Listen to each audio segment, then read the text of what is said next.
Road ઉપર દુકાન છે પ્રોવિઝન સ્ટોરની.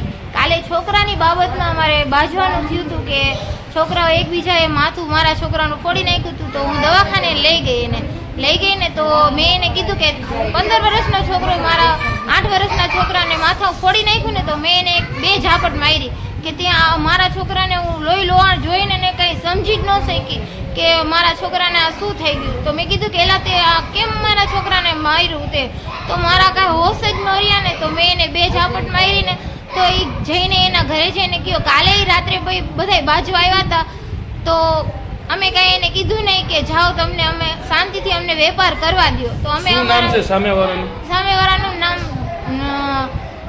વલીભાઈ ચાનિયા છે અને એ છે ને દારૂનો એવો ધંધો કરે છે અને ખોટો ધંધો કરે છે. અને અમારા છોકરાને મેં દવાખાને લઈ ગઈ ને આજે સવારે રેગ્યુલર અમે દુકાન ખોલી.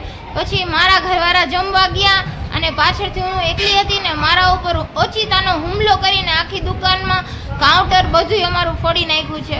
અને મને સરકારને એટલી વિનંતી છે કે મને સાચો ન્યાય અપાવો.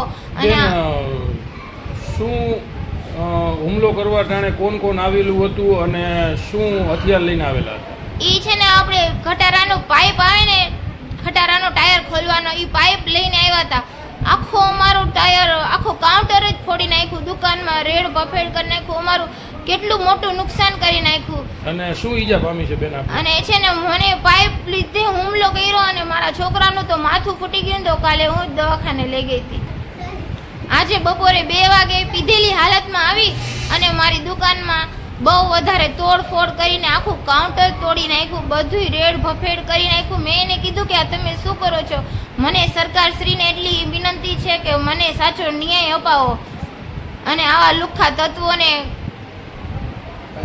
કાયદાનો ભાન કરાવો.